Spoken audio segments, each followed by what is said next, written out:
Ahuja 250 what में जो दो ट्रांसफार्मर लगे होते हैं, एक पावर ट्रांसफार्मर होता है हमारा और एक साउंड आउटपुट ट्रांसफार्मर होता है। तो उन्हीं के बीच में जो ड्राइवर बोर्ड भी लगा रहता है हमारा, तो कैसे कनेक्शन होते हैं और किस तरह की वायरिंग डायग्राम होती है उनकी, उसको हम लोग इस वीडियो में समझेंगे आज। तो चलिए स्टार्ट कर लेते हैं। तो सबसे पहले आप यहाँ देख रहे हैं जैसे कि ये एक पावर ट्रांसफार्मर है, ठीक है। तो ये देखिए पावर ट्रांसफार्मर, तो इसकी प्राइमरी साइड में इस तरफ आपका एसी वोल्टेज इन होता है और आउटपुट साइड में आपको एसी मिलता है लो वोल्टेज में, जो हमारे एम्पलीफायर में जाता है और इस पर ट्रांजिस्टर वगैरह लगे रहते हैं। तो वो सप्लाई यहाँ इस तरफ से मिलती है।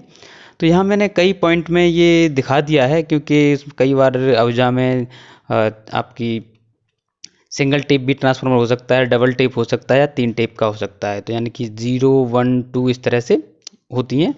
तो मेनली यहाँ हमने आज एक ही टेपिंग को यूज़ किया है और उसी तरह से दोनों टेपिंग होती हैं या 3 होती हैं। तो उसमें एक आपका बीटी बोर्ड के लिए और आपका जो ड्राइवर बोर्ड होता है उसके लिए 20 वोल्ट की लाइन को रेगुलेट करने के हिसाब से अलग कर दिया जाता है, ठीक है।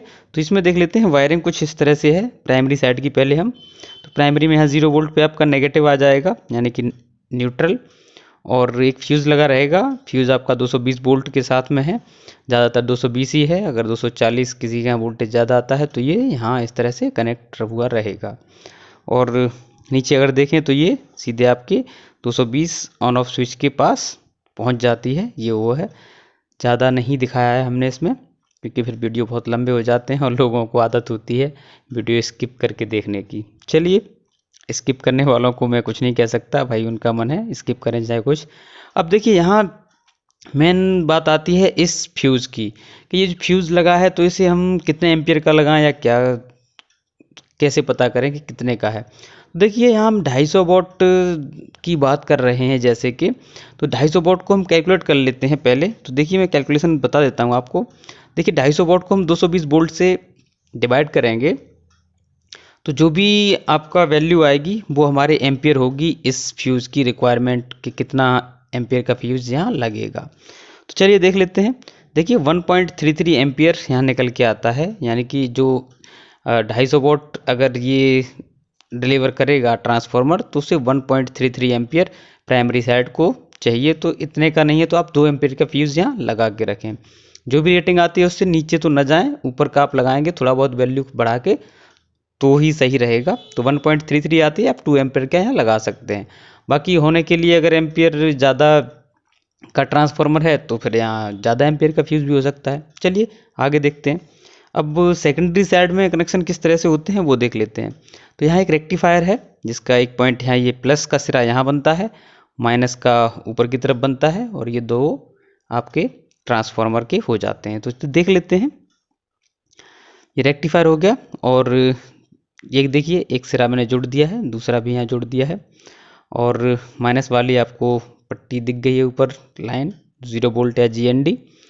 सेकेंडरी में आप देख लीजिए ये प्लस की बनेगी और यहाँ ही आपके कैपेसिटर लगे रहते हैं।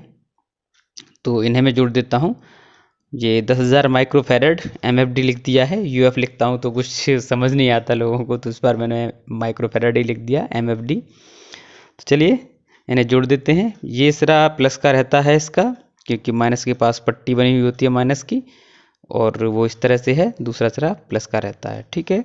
तो जो मेरे नए भाई होते हैं उनको भी समझ में आ सके, तो माइनस के साथ माइनस, प्लस के साथ प्लस, दोनों जोड़ दिए, ठीक है। इस तरह से जुड़े रहते हैं। अब इसके आगे एक फ्यूज़ रहता है, फ्यूज़ से सीधे सप्लाई आगे निकलेगी और ये 36 वोल्ट की लाइन होगी। अब देखिए ये ट्रांसफार्मर आप 0 वोल्ट से 0.24 का यूज़ कर सकते हैं या 0.20 का भी यूज़ कर सकते हैं। अगर 0.20 का यूज़ करेंगे तो आपको एम्पियर थोड़ा बढ़ाना पड़ेगा, और अगर 0.24 का करते हैं तो एम्पियर इसका थोड़ा सा कम लगता है। वो कैसे, वो आगे फ्यूज़ की कैलकुलेशन में हम देख लेते हैं। तो देखिए जैसे कि फ्यूज़ लग गया तो यहाँ देख लीजिए 250 वोल्ट हमें अगर चाहिए, 24 वोल्ट अगर ये निकालता है 0.24, तो इसकी कैलकुलेशन कुछ इस तरह से रहेगी। जो फ्यूज़ यहाँ चाहिए होगा वो मैं 10 0.41 एम्पियर का लगेगा, यानी कि 10.41 एम्पियर का यहाँ फ्यूज़ की रिक्वायरमेंट है। तो आप 15 एम्पियर तक का यहाँ लगा देंगे तो आपका सही चलेगा। या हो सकता है कोई यहाँ प्रोटेक्टर लगा हुआ है आपका, तो 12 एम्पियर या 15 एम्पियर का सर्किट प्रोटेक्शन आप यहाँ यूज़ कर सकते हैं किसी भी तरह से। तो ये सर्किट हो गया पूरा। इसके बाद बचता है कि बैटरी का जो टर्मिनल होता है वो भी यहाँ दिए हुए होते हैं। तो यहाँ पे देखिए डायोड लग जाएगा आपका, 10 एम्पियर का लगा सकते हैं, और अगर नहीं है तो आप 2 पैरेलल करके लगाएंगे तो 20 एम्पियर का लोड ले लेगा वो, या आप 6 एम्पियर के 2 लगाएंगे तो 12 ले लेगा। आपकी डिपेंड करता है आपके सूटेबिलिटी के हिसाब से कि क्या आपके पास अवेलेबल है। 10 एम्पियर का भी लगाएंगे तो चलता रहेगा। आगे देखते हैं। तो ये यहाँ जुड़ जाएगा और माइनस का सिरा माइनस से जुड़ जाता है, और ये आपकी सप्लाई 24 वोल्ट डीसी बैटरी से जो निकलेगी वो यहाँ कनेक्ट होती है, वो इस तरह से दी हुई होती है। तो ये इस तरह से डायग्राम होता है।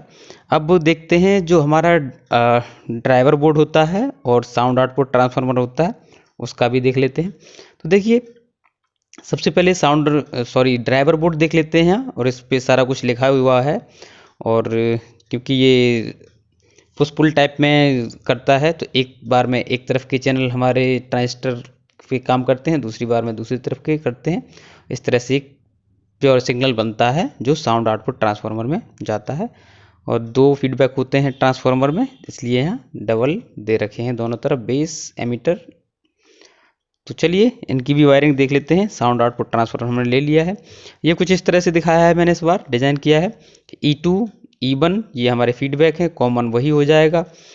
कॉमन 4 ओम 8 ओम तक ही दिखाया है, क्योंकि 16 ओम आजकल चलन में नहीं है, तो उसे बता के भी कोई फ़ायदा नहीं है। कॉमन 70 वोल्ट आपका कुछ अलग कलर से दिखाया है, 100 वोल्ट यहाँ अलग कलर से दिखाया है, इसीलिए। तो ये आपके सीधे सीधे वायर हैं, इनमें कोई बताने की ज़रूरत है नहीं, क्योंकि सीधे सीधे जुड़े होते हैं। हाँ, इस पे कॉमन और 8 ओम के बीच में एक 5 वॉट 1K की रेजिस्टेंस शायद लगी रहती है, वो यहाँ मैंने शो नहीं की है, तो वो तो आप देख ही लेते होंगे उसमें। चलिए तो इधर मेन कनेक्शन दिखा देते हैं। तो सबसे पहले यहाँ दो वायर निकलेंगे, ये हमारे चले जाते हैं BT बोर्ड के लिए। तो मैं यहाँ लिख देता हूँ BT बोर्ड के लिए चले जाते हैं। BT बोर्ड इसमें मैंने नहीं दिखाया है अभी। और सेकंड BE का जो प्लस जाएगा, देखिए 36 वोल्ट की जो लाइन होती है हमारी, वो यहाँ पे जो 3 ट्रांजिस्टर एक साथ जुड़े होते हैं उनके एमीटर के साथ में रेजिस्टेंस लगी रहती है, ठीक है। तो ये 5 वोल्ट 7 वोल्ट या 10 वोल्ट की भी लगा सकते हैं आप। और इनको कलेक्टर को आपस में जोड़ना होता है तीनों को, ठीक है। ये 3 कलेक्टर जुड़ने के बाद में इस तरह से हो जाएंगे, और ऐसे ही सेम नीचे वाले भी जुड़ जाते हैं। अब इसका बेस कनेक्ट कर लेंगे हम। देखिए आपस में तीनों का जोड़ दिया है, यहाँ जुड़ा हुआ है बेस से बेस, और ये शॉर्टिंग नहीं है क्योंकि यहाँ पॉइंट रखे हुए हैं हमने, जहाँ जहाँ जुड़ते हैं वहाँ पॉइंट रख दिए हैं, यहाँ नहीं रखा है केवल, तो ये लेकिन यहाँ जुड़ता है। तो यानी कि तीनों ही एक साइड के जो हमारे ट्रांजिस्टर होते हैं उनके बेस आपस में जुड़ जाते हैं, और फिर ये बेस वाला जो कनेक्शन होता है सीधा हमारा ये B2 यानी कि बेस 2 पे चला जाता है। आगे देख लीजिए E2 जो होता है वो सिग्नल हमारा जाएगा और ये सब रेजिस्टेंस से होते हुए जुड़ जाएगा। तो देख लिए कुछ इस तरह से जुड़ जाता है ये, और ये यहीं से जाके फिर E2 पे ट्रांसफार्मर पे चला जाता है। आगे देखें तो ऐसे ही फर्स्ट BE यानी कि दूसरा वाला जो सेक्शन है हमारा, उसका भी जो ट्रांजिस्टर का कनेक्शन रहेगा तो वो सारे कलेक्टर आपस में जुड़े रहेंगे। ये ट्रांजिस्टर ड्रॉ कर लेते हैं पहले, और इनके कलेक्टर आपस में सबके जोड़ दिए हैं 36 वोल्ट की जो हमारी लाइन है उससे, और बेस जुड़ जाएंगे तीनों के आपस में, और ये सीधे फिर B1 पे चले जाएंगे जैसा कि इसमें दिखाया है। तो B1 पे ये सब कनेक्ट हो गए। उसके बाद में आता है हमारा एमीटर वाला E1 आएगा, वो देख लीजिए ये सब जो भी रेजिस्टेंस हैं वो यहाँ जुड़ जाएंगे E1 की, ठीक है। तो ये यहाँ इस तरह से हो जाता है।